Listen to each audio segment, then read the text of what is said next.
The Justice Department has started an investigation into a self-described self-help group in which women were branded with a symbol containing its leader's initials. Several people contacted as part of the inquiry said. Those people said that agents with the Federal Bureau of Investigation had recently contacted or questioned them about the group, which is called LOLA'S. They spoke on the condition of anonymity because officials asked them not to discuss the inquiry, which appears to be at an early stage. In a related move, Gov. Andrew M. Cuomo of New York is expected to soon recommend possible changes in how state regulators review complaints against doctors, a spokesman said. The decision follows the disclosure that health department officials declined to act on complaints about 2 doctors affiliated with LOLA'S, including one who reportedly used a surgical device to brand women.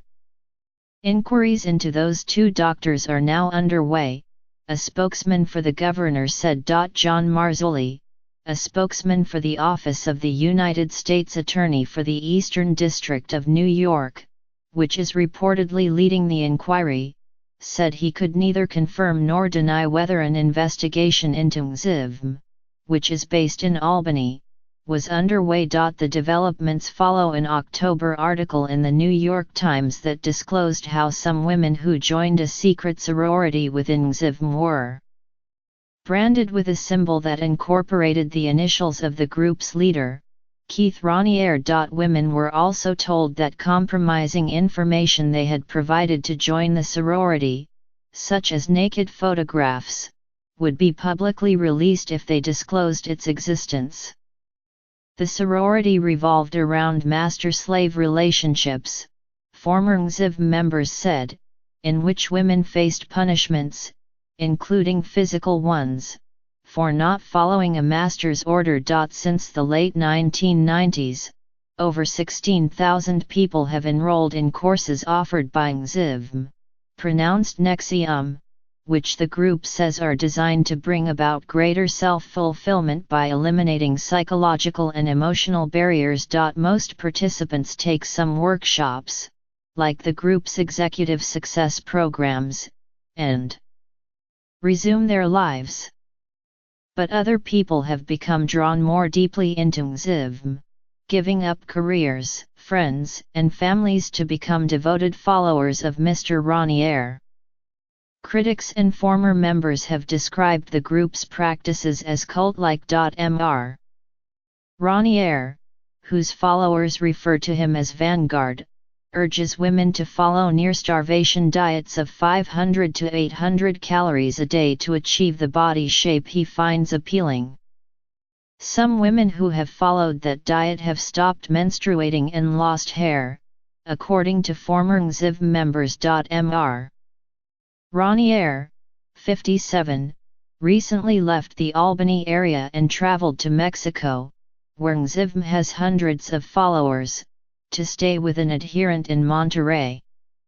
Former associates said Mr. Raniere had never previously gone to Mexico. A former LOLA'S member in Mexico said that Mr. Raniere was seen recently in Monterrey, though his current whereabouts is not known. Mr. Raniere and other LOLA'S officials did not respond to requests for interviews or repeated emails. A lawyer who represents the group, Robert D. Crockett, also did not respond to written questions, including whether federal or state officials had contacted LOLA'S. In recent weeks, LOLA'S leaders have posted statements on the website of Executive Success Programs, contending that the secret sorority was not connected to LOLA'S and that Mr. Raniere was unaware of its practices. LOLA'S also stated that it has conducted an independent investigation of the sorority and determined that the women in it are healthy and happy. Our experts, a forensic psychiatrist of international repute, psychologists, and ex-law enforcement say members of the sorority are thriving, healthy, happy, better off and haven't been coerced, Mr. Raniere said in a statement. The group did not name the experts. Several former NGZIV members said that senior women in the group, including the daughter of its co-founder, were involved in the sorority and branding ceremonies.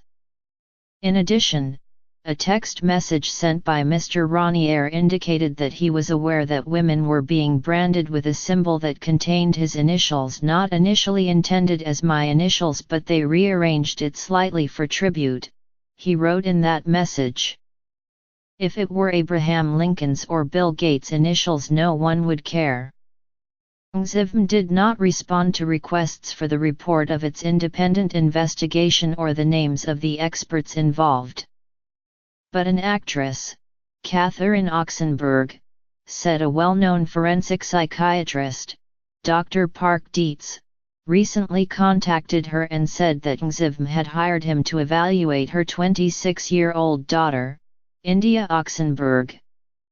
In May, another doctor who examined Ms. Oxenberg's daughter told her that the severe diet she was following had jeopardized her ability to have children.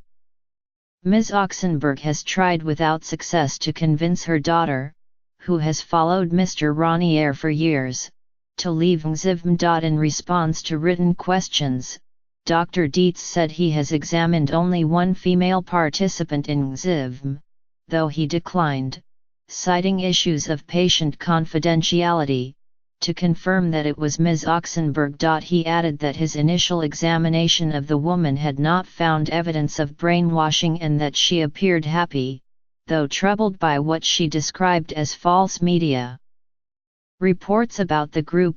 Drive.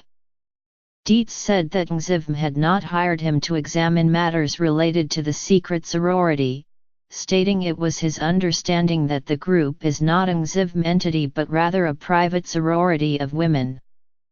In recent months, NGZIV has also attempted to hire lobbyists in Albany to represent it before politicians and regulators there.